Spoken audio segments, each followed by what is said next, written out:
अस्सलाम वालेकुम। तो अपना वीर मोहम्मद फैजान तुम देख रहे हो YouTube channel Faizan Ahmed vlog 555 subscribe कर लाइक जरूर करना। अज के व्लॉग मैं ज़ाहिद सामल की आवाज़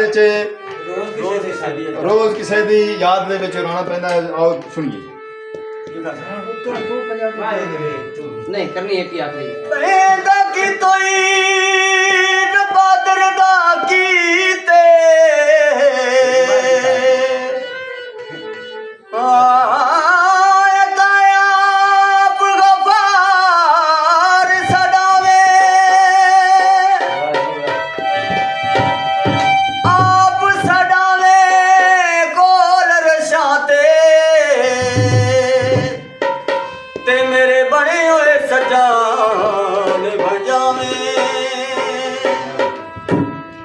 निखिड़ वंजे ते डार भी ढोला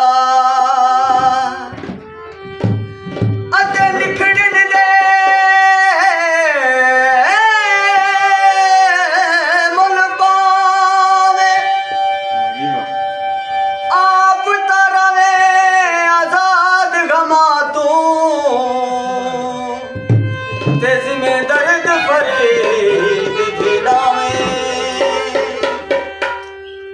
बहुत ही प्यारी पंजाबी तवज्जो।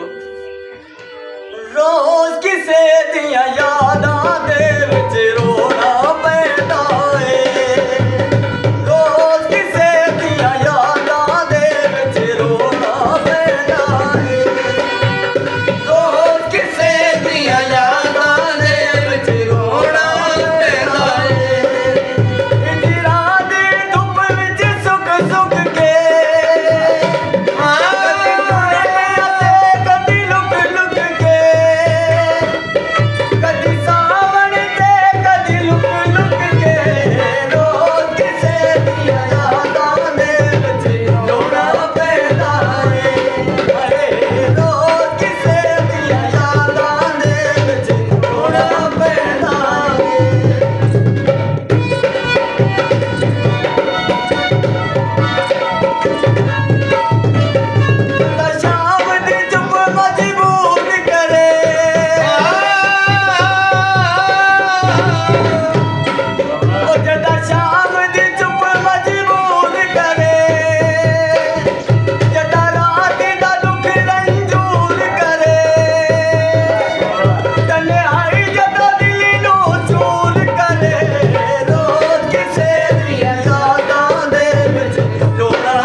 किसी दियां यादां दे विच रोना पैंदा है।